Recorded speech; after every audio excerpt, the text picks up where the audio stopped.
नमस्कार दोस्तों, मैं जॉइंट वेंचर का सेकंड पार्ट लेकर फिर से हाजिर हूँ।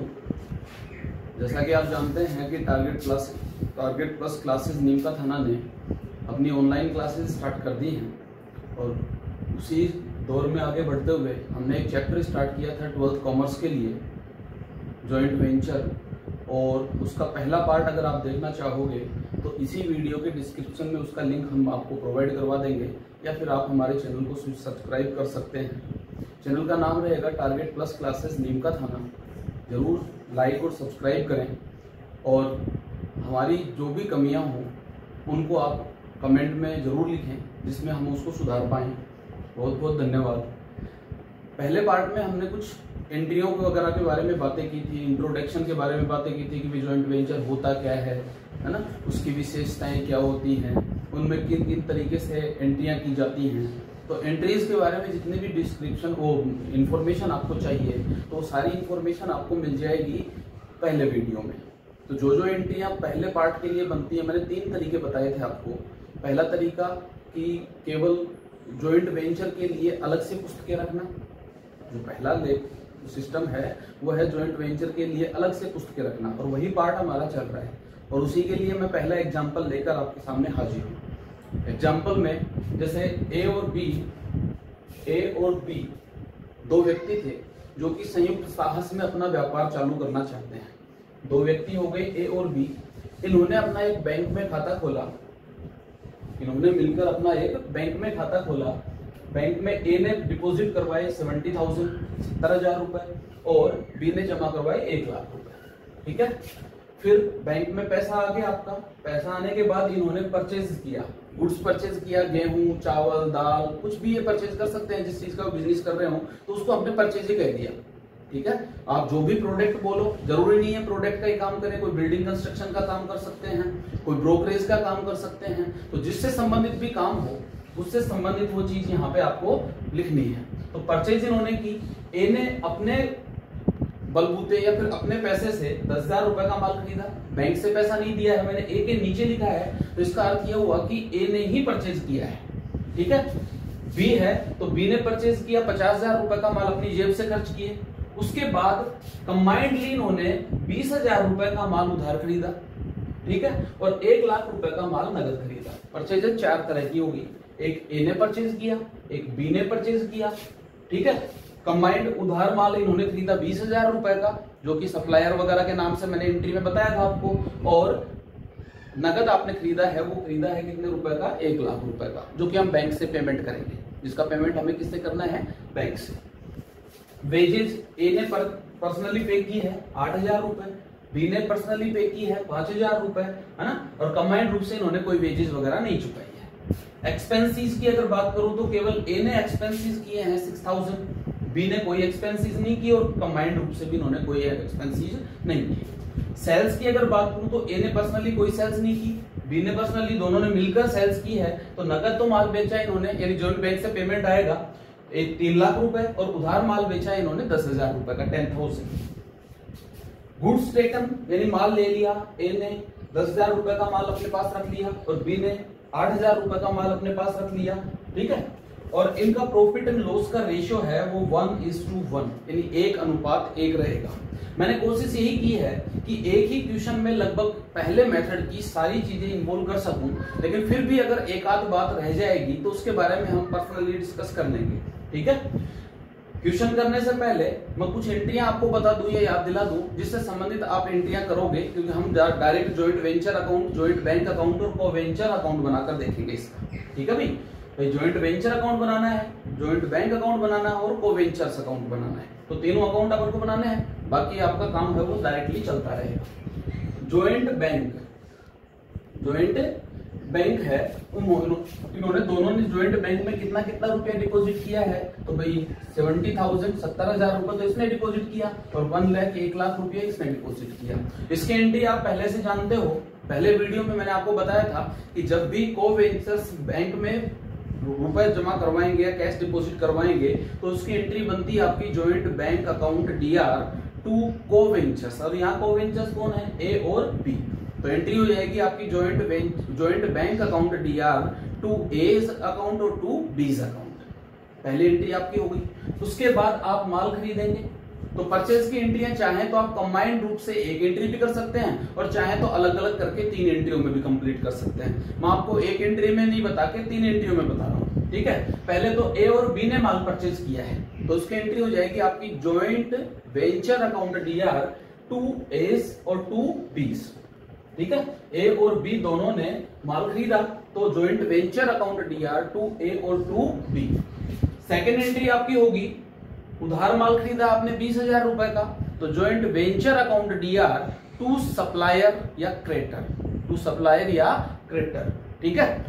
थर्ड एंट्री, 1 लाख रुपए का माल आपने उधार नगद खरीदा है, तो नगद के लिए एंट्री हो जाएगी आपकी joint venture account DR 2 bank, joint bank, ठीक है। Joint venture account DR 2 joint bank. Entry इसकी 3 बना दी मैंने। परचेज की एंट्री कितनी बनाई है? 3। पहले entry joint venture account DR 2 A और 2 B हो गया। Second entry joint venture account DR 2 creditors या सप्लायर हो गया, और joint venture account DR 2 joint bank, नगद के लिए बैंक लिख दिया अपन। भाई नगद पेमेंट कर रहे हो तो जॉइंट बैंक, कैश मत लिख देना, क्यों? क्योंकि हमने बैंक अकाउंट इसीलिए खोला है कि पेमेंट कर सके, ठीक है। तो पहले एंट्री तो आपकी ये हो गई। दूसरा है वेजेज के लिए, है ना, वेजेज पे की है, तो वेजेज ए ने और बी ने ही पे की है, तो ए ने जो वेजेज पे की है उसके लिए एंट्री हो जाएगी joint venture account DR 2 A, और बी ने जो पे की है उसके लिए joint venture account DR 2 B। Combined रूप से एंट्री करना चाहें तो joint venture account DR 2 A और 2 B, ठीक है। ये आपकी तीसरी एंट्री होगी। एक्सपेंसेस की अगर बात करें तो एक्सपेंसेस केवल किसने किया? ए ने किया, तो एंट्री क्या बनने वाली है? एक्सपेंसेस केवल किसने पे किया है? ए ने किया है, तो joint venture account DR 2 A account, joint venture account DR 2 A's account. उसके बाद माल बिका, माल ए और बी ने पर्सनली कोई नहीं बेचा है, ठीक है। माल बिका है तो कंबाइंड रूप से बिका आपका 3 लाख रुपए का और 10,000 रुपए का। ध्यान रखना, अगर ए और बी ही बेचेंगे, वैसे अगर आप थ्योरेटिकली देखें तो ए और बी को ही माल बेचना पड़ेगा, लेकिन वो पेमेंट जो आया वो सीधा कैश अकाउंट या बैंक अकाउंट में चला गया, ठीक है। इन्होंने पर्सनली कोई पैसा उसका नहीं रखा, इसलिए हमने यहाँ ए और बी में कोई भी नहीं रखा। अगर ऐसा होता कि ए ने कुछ अमाउंट अपने पास रख ली तो हम यहाँ लिख देते और बी ने कोई रखी है तो यहाँ लिख देते, लेकिन ए और बी ने अभी तक कोई अमाउंट नहीं रखी, डायरेक्ट जितने भी सेल्स आए वो बैंक में भेज दिए इन्होंने, है ना। तो इसकी एंट्री क्या होगी आपकी? तो joint bank account DR 2 joint venture. एंट्रियां आप पिछले वीडियो में देख लें, सारी एंट्रियां आपको सेम टू सेम मिल जाएगी। सेल्स है, कैश सेल्स की आपने, तो कैश सेल्स के लिए एंट्री हो जाएगी आपकी joint bank account DR 2 joint venture, और क्रेडिट सेल्स के लिए कस्टमर या डेटर, कस्टमर या डेटर अकाउंट DR, कस्टमर या debtor account DR 2 joint venture. ध्यान रखना, दोनों की कंबाइंड एंट्री भी हो सकती है।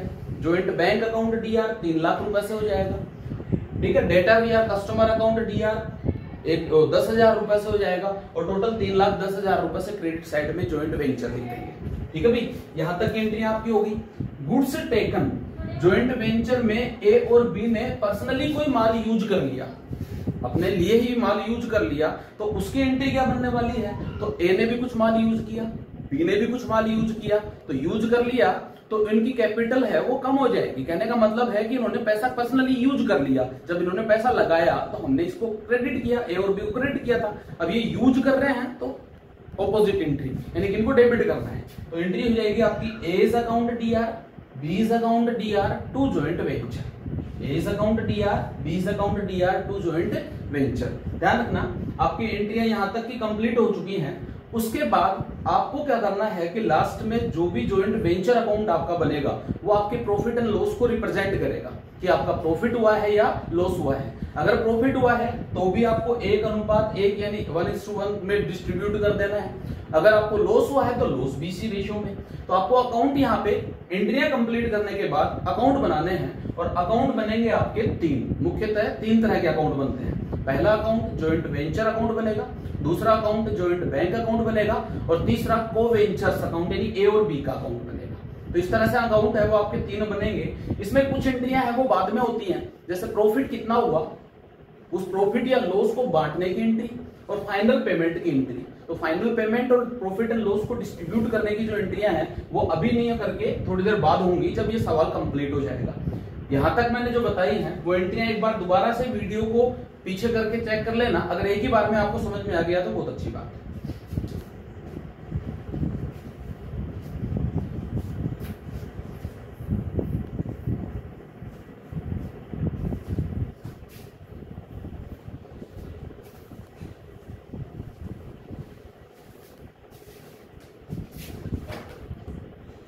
क्वेश्चन की वो जो राइटिंग है वो यानी कि नोट करने का काम है वो आप वीडियो के साथ साथ ही करते रहना, क्योंकि पहले क्वेश्चन नोट करोगे तभी आपको सॉल्यूशन समझ में आएगा, नहीं तो फिर आपका जो क्वेश्चन है वो तो पीछे छूट जाएगा, है ना। तो इसलिए क्वेश्चन को पहले नोट कर लेना, जिस तरह से मैंने लिखा था उसी तरीके से। अब हम बनाएंगे जॉइंट वेंचर अकाउंट।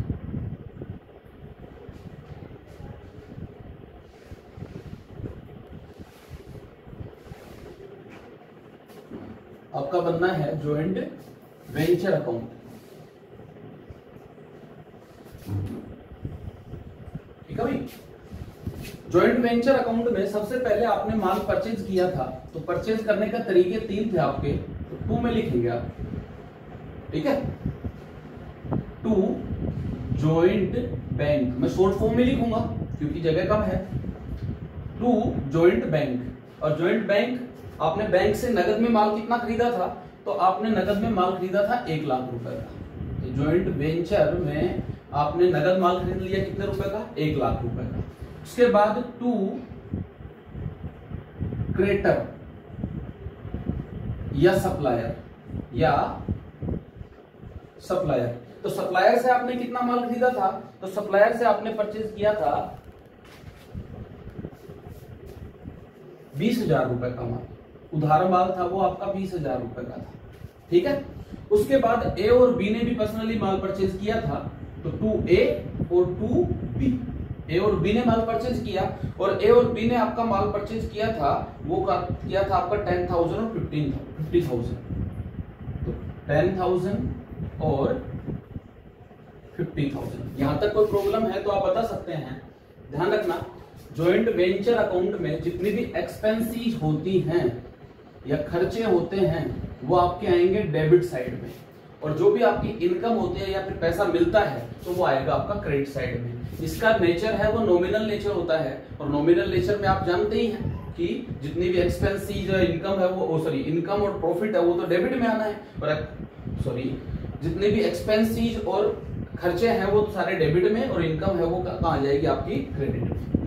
ठीक है भाई। जॉइंट बैंक से कितना माल खरीदा, उधार कितना माल खरीदा, ए ने कितना परचेज किया और बी से कितना परचेज किया है। उसके बाद कुछ एक्सपेंसेस हुए थे जैसे वेजेज, है ना, ये सारे परचेजेज हैं। उसके बाद वेजेज पे की थी, तो वेजेज हैं वो पर्सनली ए और बी ने पे की थी 8,000 रुपए और 5,000 रुपए की, तो ए और 2B ब्रैकेट में डाल देंगे वेजेज, ए और बी ब्रैकेट में डाल देंगे वेजेज। ठीक है, कितने कितने रुपए की पे की है, तो एक ने 8,000 रुपए की पे कर दी और एक ने कर दी 5,000 रुपए की पे। 8,000 रुपए और 5,000 रुपए। ध्यान रखना, नगद माल आपने खरीदा 1 लाख रुपए का, उधार माल आपने खरीदा 20,000 रुपए का, ए से परचेज आपने किया है कितना 10,000 रुपए का, और बी से परचेज आपने किया है कितने रुपए का 50,000 रुपए का। यानी ए ने कितने का माल जॉइंट वेंचर में खरीद कर लगाया और बी ने कितने का माल खरीद कर लगाया। ए ने मजदूरी चुकाई और बी ने मजदूरी चुकाई। इसके अलावा कुछ एक्सपेंसेस भी किए थे, और वो एक्सपेंसेस केवल ए ने किए थे। क्वेश्चन में देखते हैं ना, तो 2A और यहाँ पे लिख देंगे एक्सपेंसेस, और वो किसने किए, ए ने, और कितने किए, तो उसके लिए 6,000 रुपीज पे किए थे इन्होंने। ठीक है भाई, यहां तक की कहानी तो हुई आपकी, माल परचेज कर लिया, वेजेस पे कर दिया और एक्सपेंसेस पे कर दिया। उसके बाद माल बेचा गया था, सेल्स की थी आपने, तो सेल्स है वो अगर ए ने पर्सनली पैसे लेके और सेल्स की हो तो ए के नाम से लिख देंगे, बी ने अगर पर्सनली पैसे लेके सेल्स की हो तो बी से, और अगर नगद खरीदा है तो जॉइंट बैंक में जाएगा, उधार है तो आप जानते ही हैं कस्टमर अकाउंट में, तो बाई जॉइंट बैंक। ठीक है, और ब्रैकेट में आप चाहो तो सेल्स लिख सकते हो, जॉइंट बैंक और सेल्स। जॉइंट बैंक में आपने नगद माल बेचा था वो था 3 लाख रुपए का। क्वेश्चन देखते रहना, नोट कर लेना पहले ही और देखते रहना। बाई जॉइंट बैंक, और कितने रुपए का माल बेचा आपने, पूरा 3 लाख रुपए का माल आपने सेल कर दिया, और क्रेडिट जो माल बेचा है वो कस्टमर के नाम से आएगा, तो तू डेटर या कस्टमर लिख सकते हो, तो कस्टमर। ठीक है, और ये माल आपका था 10,000 रुपीज, यानी 10,000 रुपए। इसके अलावा गुड्स टेकन मतलब ए ने और बी ने पर्सनली कुछ माल यूज किया था, तो जो माल यूज किया, ए ने जितना माल यूज किया और बी ने जितना माल यूज किया, वो आप इधर ही लिखोगे। एंट्री क्या बनती है, तो एंट्री मैंने बताई ए ने और बी ने जो माल यूज किया तो एज अकाउंट डेबिट हो गया, बीज अकाउंट डेबिट हो गया, और टू जॉइंट वेंचर। तो आप जानते हैं कि इस एंट्री को हम अकाउंट में कैसे बुक करेंगे, तो ज्यादा कुछ बताने की आवश्यकता नहीं है आपको, तो बाई में लिखेंगे आप बाई एज अकाउंट और बाई बीज अकाउंट, और चाहो तो ब्रैकेट में गुड्स टेकन लिख सकते हो, ठीक है, यहां भी लिख सकते हैं गुड्स टेकन, ठीक है भाई। बाई एज अकाउंट और बीज अकाउंट और गुड्स टेकन के नाम से अब कितना कितना माल इन्होंने यूज में लिया था, तो एक तो था 10,000 रुपीज और एक था आपका 8,000 रुपीज, ठीक है भाई। जॉइंट वेंचर अकाउंट में जितनी मदें आपकी आनी चाहिए थी वो आ चुकी हैं। आपने माल परचेज किया, कुछ माल नगद में परचेज किया था, वहां पे जॉइंट बैंक लिखा गया, उधार माल तो क्रेडिटर्स या सप्लायर लिख देंगे, है ना। फिर ए और बी ने पर्सनली भी माल परचेज करके जॉइंट वेंचर के लिए लगाया था, तो वो 10,000 50,000 रुपीज हो गया। वेजेस ए और बी ने, तो ध्यान रखना अगर जिसने जो काम किया उसी के लिए नाम लिख दिया उसका, नगद किया तो जॉइंट बैंक आ गया, क्रेडिटर सप्लायर से परचेज किया तो ये आ जाएगा, ए और बी ने लगाया तो ए और बी का नाम आ जाएगा, ए और बी ने वेजेस चुकाई तो ए और बी का नाम आ गया, एक्सपेंसेस ए ने दी तो ए आ गया। वैसे ही सेल्स के बारे में हम बात करें तो नगद सेल्स थी उसके लिए 30,000 सीधा आ गया, कस्टमर है तो कस्टमर के लिए 10,000 सीधा आ गया, ठीक है। ए गुड्स टेकन और बी ने भी गुड्स टेकन किया है तो वो आपका हो गया। अभी अकाउंट है वो आपका कंप्लीट हो गया। इसकी अगर टोटल करें तो 3,28,000 डेबिट क्रेडिट साइड का टोटल बनता है, 3,28,000। अगर इधर से हम टोटल करें तो टोटल आपका बनता है 120 30 30 80 88 58 93 और 99 1,99,000 टोटल। एक बार फिर से चेक कर लेते हैं।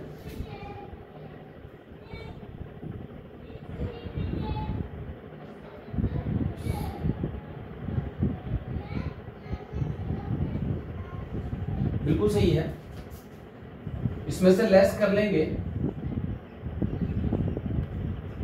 1,29,000 का आपको प्रॉफिट हो गया। क्रेडिट साइड है वो ज्यादा है, डेबिट साइड है वो कम है, तो इसका मतलब क्रेडिट साइड का आधिक्य है डेबिट पर। तो ये साइड जब ज्यादा होगी और ये वाली साइड कम होगी तो प्रॉफिट होने वाला है। तो प्रॉफिट आपका हो गया 1,29,000 1,29,000। और इसको हमें डिवाइड करना है 1:1 यानी 1:1 में। तो 1:1 में का मतलब है कि इनको आधे आधे पार्ट में हम बांट देंगे, ठीक है। तो आधे आधे पार्ट में अगर बांटे तो 64,500 ए के हिस्से में आता है और वही बी के हिस्से में 64,500 आ जाएगा। चेक कर लेना एक बार, कहीं टोटल में मिस्टेक नहीं हो।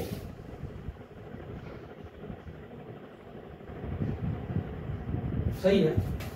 तो 2A और 2B, ए और बी दोनों को प्रॉफिट मिला है। और प्रॉफिट कितना कितना हुआ है, तो इसको 64,500 और इसको भी 64,500 का प्रॉफिट हो गया। 64,500 64,500 दोनों का प्रॉफिट आपका हो गया। ध्यान रखना, जॉइंट वेंचर अकाउंट हम बना रहे थे, तो जॉइंट वेंचर अकाउंट में सबसे पहले आपका जॉइंट बैंक हो जाएगा, फिर उधार माल खरीदा है तो सप्लायर या क्रेडिटर्स आ जाएंगे, ठीक है ना। अगर ए और बी ने पर्सनली माल खरीद के कुछ लगाया है तो ए बी और परचेजेस लिख देंगे, ए और बी और वेजेस जितने भी हैं वो लिख लेंगे। एक्सपेंसेस ए ने ही की थी तो ए का नाम ही लिखा, और ए और बी दोनों को प्रॉफिट हुआ है तो प्रॉफिट दोनों के नाम से लिखा। यहां तक कोई प्रॉब्लम है तो बता सकते हैं आप, ठीक है। सेल्स किए हैं और गुड्स टेकन दोनों ने जो गुड्स लिया है वो हो जाएगा, ठीक है। उसके बाद अब आगे हमें बनाना है जॉइंट बैंक अकाउंट। तो जॉइंट बैंक अकाउंट है वो यहीं से हम बनाएंगे, ठीक है भाई।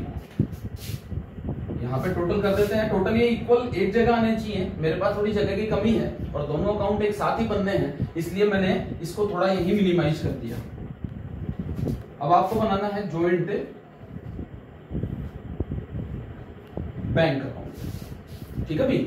जॉइंट बैंक अकाउंट में सबसे पहले आपको ध्यान होगा कि ए और बी ने कुछ अमाउंट डिपॉजिट करवाई थी, ए ने भी और बी ने भी, है ना। तो वो कितने कितने रुपए डिपॉजिट करवाए थे आपको पता है, जॉइंट बैंक अकाउंट दिया टू ए और टू बी, तो टू ए और टू बी दोनों ने कुछ कुछ रुपए जमा करवाए थे। 70,000 रुपीज तो ए ने डिपॉजिट करवाए थे और बी ने डिपॉजिट करवाए थे 1 लाख, यानी 1 लाख रुपया। दोनों ने, ए और बी दोनों ने कितने कितने रुपए जमा करवाए, तो 70,000 और 1 लाख रुपीज दोनों ने डिपॉजिट करवा दिए। उसके बाद आपने कुछ एक्सपेंसेस किए होंगे तो वो यहाँ मिल जाएंगे आपको, जो भी आपने बैंक से दिए हैं। तो बैंक से आपने केवल एक एक्सपेंसेस पे की है और वो 1 लाख रुपए का गुड्स परचेज है, तो वो आप यहाँ लिख सकते हो। यहाँ लिखेंगे बाई कौन से लेके आ रहे हैं, तो जॉइंट वेंचर, और ब्रैकेट में आप परचेजेस लिख सकते हो, बाई जॉइंट वेंचर और परचेज लिख सकते हैं। और कितने रुपए का माल आ गया, ये 1 लाख रुपए का, ठीक है भाई। उसके बाद आपने डेबिट साइड में और कोई एक्सपेंसेस ऐसी नहीं है जो बैंक से की है। क्रेडिट साइड में देखें तो जॉइंट बैंक एक बार आया है, 3 लाख रुपए की सेल्स आपने की है, तो 3 लाख रुपए की सेल्स अब वो आ जाएगी, आपकी कोई दिक्कत नहीं है। तो टू जॉइंट वेंचर और ये सेल्स आ गई, और सेल्स है वो है 3 लाख रुपए की। अब एक चीज और ध्यान रखें, ये जो कस्टमर या क्रेडिटर्स या सप्लायर है, ठीक है, अब ये कस्टमर है तो ये पैसा देगा, तो ये पैसा देगा तो पैसा आएगा ना भाई। एक बार उधार माल बेच दिया तो आज नहीं तो कल वो पैसा तो देगा ना। तो जब भी पैसा देगा तो इसकी एंट्री क्या बनने वाली है, जब भी कस्टमर से पैसा आएगा तो एंट्री बन जाएगी आपकी जॉइंट बैंक अकाउंट डेबिट और टू कस्टमर अकाउंट, ठीक है भाई, joint bank account DR to customer. By the way ऐसा हो सकता है कि 10,000 रुपए का माल वो उधार लेके गया है ना, और कुछ डिस्काउंट उसको देना पड़ गया, जैसे कि मान लो उसने 1,000 रुपए का डिस्काउंट ले लिया तो 9,000 रुपए का ही हुआ, तो उस कंडीशन में ध्यान रखना यहाँ पे जॉइंट वेंचर डेबिट हो जाएगा। लेकिन इस कंडीशन में हम मान रहे हैं कि ऐसा कुछ नहीं है, ठीक है। अगर ऐसा होता तो जॉइंट वेंचर यहाँ डेबिट हो जाता और इस अकाउंट में भी 2 में लिखते यहाँ पे 2 कस्टमर और 1,000 रुपीज। ध्यान रखना, अगर मैं दोबारा रिपीट कर रहा हूं अपनी बात कि कस्टमर से पेमेंट आ रहा है 10,000 रुपीज, कस्टमर से पेमेंट आना था कितना 10,000, उसने 9,000 ही दिया सपोज करो, ठीक है। तो 9,000 दिया तो कितना रुपया रह गया आपका 1,000 रुपए। तो 1,000 रुपए का तो डिस्काउंट दिया हुआ है, बैड डेट्स रहा होगा, है ना, जैसे भी सिचुएशन हो। तो उन दोनों ही कंडीशन में आपको जॉइंट वेंचर अकाउंट को डेबिट करना है, जॉइंट वेंचर अकाउंट को क्या कर देंगे डेबिट। तो जॉइंट वेंचर अकाउंट के डेबिट साइड में 2 कस्टमर लिखेंगे, है ना, और 1,000 रुपीज जैसी भी कंडीशन हो ब्रैकेट में डाल देंगे, बैड डेट्स है तो बैड डेट्स और डिस्काउंट है तो डिस्काउंट। इस कंडीशन में ऐसा कुछ नहीं मान रहे हैं तो आपका joint bank account DR to customer, तो टू कस्टमर लिख देंगे यहाँ पे, और कस्टमर से पूरे 10,000 रुपीज आ गए। सेम कंडीशन आपकी क्रेडिटर्स के लिए भी हो सकती है, सेम ही कंडीशन है वो किसके लिए हो सकती है, क्रेडिटर्स के लिए। क्रेडिटर्स के लिए क्या कंडीशन हो सकती है, जैसे 2 क्रेडिटर्स आपने उधार माल खरीदा था 20,000 रुपए का, तो इन क्रेडिटर्स को पेमेंट तो करना ही पड़ेगा। अब पेमेंट करना पड़ेगा तो पूरा पेमेंट करेंगे तो creditors account DR to joint bank, अगर पूरा पेमेंट एक साथ जा रहा है तो creditors account DR to joint bank हो जाएगा। अगर पार्टली पेमेंट जा रहा है, मान लो कि कुछ पेमेंट है वो डिस्काउंट के रूप में आपने दे दी, कम करवा लिया, या फिर हो सकता है कि आपका पैसा डूब जाए, सिचुएशन हो सकती है, तो ऐसा कुछ नहीं है। मान लो आप डिस्काउंट दे रहे हैं, डिस्काउंट मिल गया आपको, तो 20,000 की बजाय आपने 18,000 रुपए ही दिए अगले को, तो एंट्री क्या बनने वाली है, एंट्री आपका पेमेंट जा रहा है वो कम जा रहा है, तो क्रेडिटर्स अकाउंट डीआर हो जाएगा 2 जॉइंट बैंक और 2 जॉइंट वेंचर।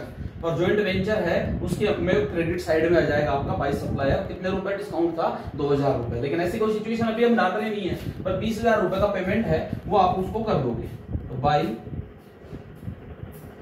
सप्लायर। तो सप्लायर को हमने पूरे 20,000 दे दिए। ध्यान रखना, अगर यहाँ पे 18,000 ही दिए हैं तो 2,000 यहाँ लिखा जाएगा, अगर यहाँ पे 10,000 है उसकी जगह 9,000 ही हुआ होता तो 1,000 ही आएगा, क्योंकि अकाउंट दोनों इक्वल चलने चाहिए, ठीक है। यहाँ तक की बात में कोई दिक्कत आएगी आपको, बिल्कुल नहीं आने वाली है, ठीक है। ज्वाइंट बैंक अकाउंट में जितनी मदें आने वाली थी वो आपकी आ चुकी।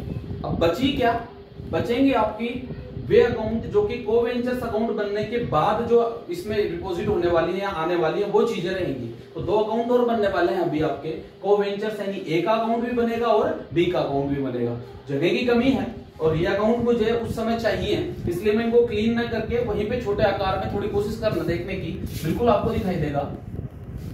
मैं शॉर्ट फॉर्म में ही लिखूंगा इनको, जैसे ए का अकाउंट बना रहा हूं, ए का अकाउंट बना रहा हूं, तो ए के अकाउंट के डेबिट और क्रेडिट साइड में मैं मदे लिखता रहूंगा। जैसे जॉइंट वेंचर अकाउंट है, उसमें डेबिट साइड में हम देखेंगे कि ए ने कुछ माल परचेज किया था, वो कितने रुपए का था, 10,000। जॉइंट वेंचर अकाउंट में ए में से लेके आप इधर लिख देंगे बाय जॉइंट वेंचर, और ये 10,000 रुपीज है, अमाउंट वो कितनी है, 10,000 हो जाएगा, कोई प्रॉब्लम नहीं है।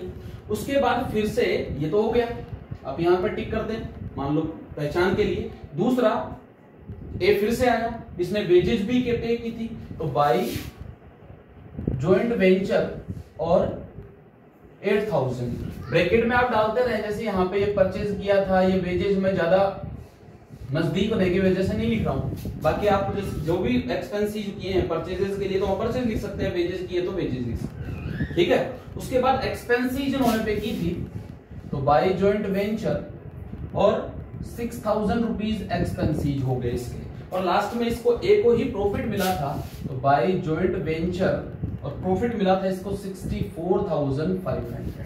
आप चाहें तो इन तीनों को ऐड करके एक जगह भी लिख सकते हैं, क्योंकि सभी में जॉइंट वेंचर ही आ रहा है, प्रॉफिट को अलग से लिख दें और इन तीनों को ऐड करके एक जगह लिख सकते हैं। एक बार मैं फिर से बता रहा हूं आपको, भाई जॉइंट बैंक है, ठीक है, जॉइंट बैंक अकाउंट में जाएगा, सप्लायर अकाउंट में जाएगा। आपको तो ए अकाउंट बनाना, तो ए को ही ढूंढना इधर, तो पहला ए मिल गया, दूसरा ए मिल गया, तीसरा ए मिल गया और चौथा ए मिल गया। तो जो जो ए मिले हैं वो वहां पे हम ट्रांसफर कर देंगे, ठीक है। उसके बाद सीआर साइड में हम देखें तो ए मिला है आपको, है ना, गुड्स टेकन, तो यहाँ पे डिटेल में डाल देंगे गुड्स टेकन, और ये डेबिट में लिखेंगे टू जॉइंट वेंचर, और गुड्स टेकन है वो कितना रुपए है भाई, 10,000, ठीक है। 10,000 रुपीज का इसने गुड्स टेकन कर लिया। इसके अलावा जॉइंट बैंक कहीं आया है तो बिल्कुल सॉरी ए कहीं आया है तो जॉइंट बैंक अकाउंट में आया है, और इसमें 70,000 डिपॉजिट करवाए थे, तो बाय जॉइंट बैंक, और इसने कितने रुपए डिपॉजिट करवाए भी, 70,000 रुपए, ठीक है। इस तरह से आप ए का अकाउंट कंप्लीट कर सकते हो। ए का अकाउंट कंप्लीट करने के लिए हमने क्या क्या किया है वो ध्यान रखना। ए का अकाउंट कंप्लीट करने के लिए सबसे पहले जॉइंट वेंचर अकाउंट से इंफॉर्मेशन कलेक्ट करेंगे, जहां जहां ए लिखा हुआ है वहां पे आप डेबिट से उठा के क्रेडिट साइड में डाल देंगे। वैसे ही जहां जहां सीआर साइड में ए लिखा हुआ है वो भी हम डेबिट साइड में डाल देंगे। जॉइंट बैंक अकाउंट में इंफॉर्मेशन पहले लिखी हुई है, कोई खास मेहनत करने की जरूरत नहीं है, वो ऑटोमेटिक अरेंज हो जाएगा, ठीक है। तो उसमें भी आप ए देख रहे हैं तो वो ए ट्रांसफर कर देंगे जॉइंट बैंक के नाम से, जिस अकाउंट से उठा रहे हो वही नाम उधर आ जाना चाहिए, ठीक है। अब इसका टोटल करें, तो टोटल करने के बाद आपको पता लग ही जाएगा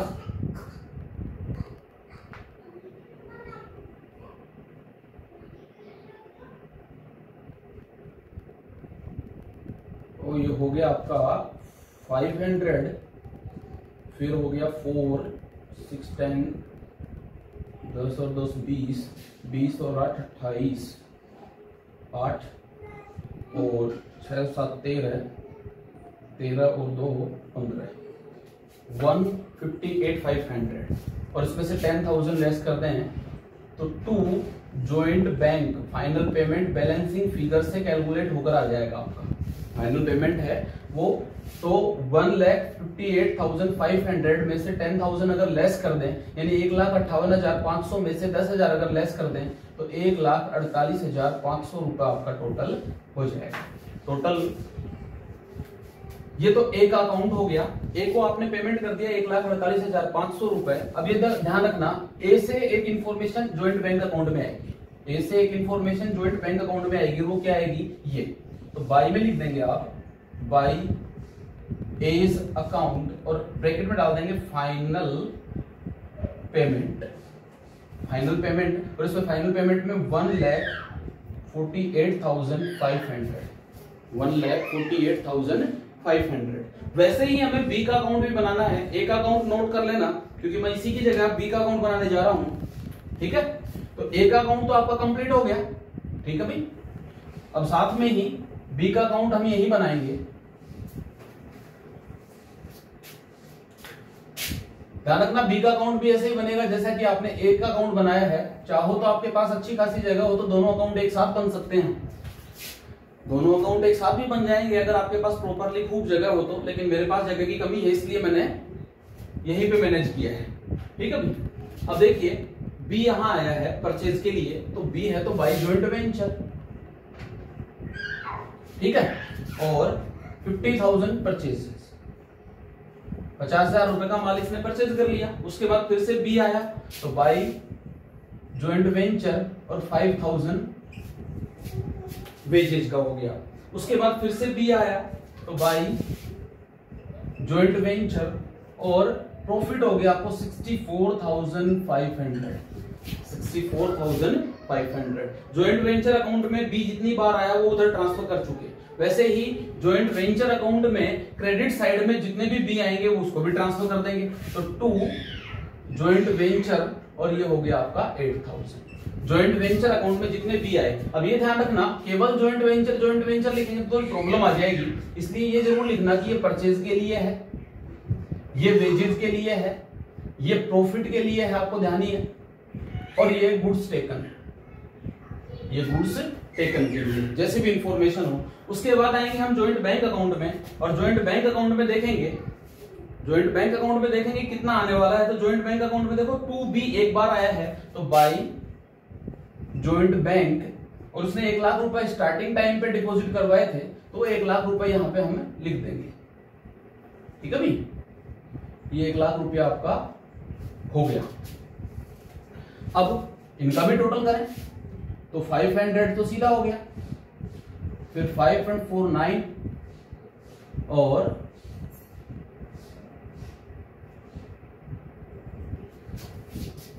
2,19,500 हो गया। तो बैलेंसिंग अमाउंट है वो पे कर देंगे, तो जॉइंट बैंक और पेमेंट कर देंगे आप कितने रुपए, 2,11,500 रुपए का, ये आपका टोटल 2,19,500। ध्यान रखना बी के अकाउंट में हमने क्या किया, joint bank account, joint venture account से जो मदद कलेक्ट करनी थी, जैसे एक बी ए लिखा हुआ है, एक बी ए लिखा हुआ है और एक बी, तो एक सीधे डीआर से उठा के सीआर साइड में हम डाल देंगे। ठीक है, वैसे ही जॉइंट वेंचर अकाउंट के सीआर में कुछ मदद लिखी हुई है तो वो भी उठा के किसमें डाल देंगे, हम डीआर में डाल देंगे। इसके अलावा जॉइंट बैंक जो है, जॉइंट बैंक जो है उसमें से कुछ इंफॉर्मेशन थी तो उधर। अब देखो एक लास्ट मत आई आपकी फाइनल पेमेंट की, तो फाइनल पेमेंट की हमें मांग, सॉरी इधर फाइनल पेमेंट की, तो फाइनल पेमेंट की मद है वो यहाँ ट्रांसफर कर देनी है आपको।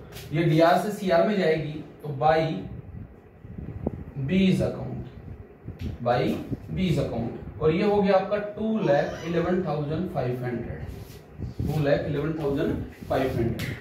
जॉइंट बैंक अकाउंट का टोटल है वो ऑटोमेटिकली अरेंज हो जाना चाहिए दोनों साइड से। अगर कोई टोटल में मिस्टेक नहीं हुई हो तो, अगर किसी भी तरह की आपने न्यूमेरिकली कोई प्रॉब्लम नहीं क्रिएट की होगी तो इसका टोटल ऑटोमेटिकली अरेंज हो जाएगा, बराबर हो जाएगा। अगर बराबर है तो ये मान लीजिए कि आपने सारा काम लगभग सही किया है। ठीक है, एक बार टोटल करके देख लेते हैं, कोई दिक्कत नहीं है। 3 और 1 4, 4,80, 4,80,000। इधर अगर बात करें तो मैं यहां लिख देता हूं 0 0 0, 8 1 9 और 1 10 0। ठीक है भाई, इधर बात करें तो 4 2 6 1 7 और 1 8। ठीक है, हाँ बिल्कुल 4,80,000 रुपए इधर का टोटल हो गया और 4,80,000 रुपए इधर का टोटल हो गया। ध्यान रखना जॉइंट वेंचर अकाउंट बनाना बहुत आसान है। जितनी भी एक्सपेंसेस आपने किए हैं, बैंक से पेमेंट किया तो जॉइंट बैंक आ जाएगा, उधार खरीदा है तो सप्लायर आ जाएगा, ए ने पेमेंट किया है तो ए का नाम, बी ने पेमेंट किया है तो बी का नाम। ये नाम चेंज हो सकते हैं, नाम की कोई बड़ी बात नहीं है, मैंने केवल एग्जांपल के तौर पर ये नाम लेके रखे हैं। ठीक है भाई, वैसे ही कस्टमर है, माल बेचा है तो नगद बेचा है, उधार बेचा है, खुद ने माल रखा है। मैंने लगभग हर चीज इस प्रश्न में टच करने की कोशिश की है फर्स्ट मेथड के लिए। फर्स्ट मेथड में जितने भी आपके कारण हो सकते हैं, है ना, तो वो सारे इसमें इन्वॉल्व करने की कोशिश की है। बैड डेट्स के बारे में मैंने बताया आपको, डिस्काउंट के बारे में मैंने बताया आपको, तो इसके जितने भी एग्जाम्पल हैं वो आप करके देखें। अगर कोई एग्जाम्पल में आपको प्रॉब्लम आती है तो वो मुझे पूछें, उसके बाद ट्यूशन करेंगे। धन्यवाद। आज के वीडियो में केवल जॉइंट वेंचर का एक ही क्वेश्चन मैंने करवाया है, आगे जब वीडियो आएंगे तो उसमें मैं आपको प्रॉब्लम्स कोई भी आएंगी तो वो मेरे को आपको क्वेश्चन के लिए डायरेक्ट वो कॉल करना पड़ेगा, या फिर आप व्हाट्सएप पे क्वेश्चन भेज सकते हैं, मैं उसका सॉल्यूशन आपको व्हाट्सएप पे कर दूंगा या कॉल करके कैसे भी कर दूंगा। ठीक है, कोशिश करें ज्यादा से ज्यादा स्टूडेंट हमारी इस मुहिम के साथ जुड़े। ठीक है, क्योंकि इसमें कुछ एक्सपेंसेस नहीं है, लेकिन आपका फायदा ही फायदा है। तो जो भी बच्चे इसका फायदा उठाना चाहें तो ये रेगुलर क्लासेज आपको मिलती रहेंगी जब तक कि लॉकडाउन यानी कि गवर्नमेंट हमें आदेश नहीं दे देती कि आपकी स्कूलें हैं वो स्टार्ट होंगी कि नहीं होंगी, तब तक हम यही इसी तरह से मेहनत करते रहेंगे, है ना। आपके साथ बनाए रखने के लिए बहुत बहुत धन्यवाद। Thank you.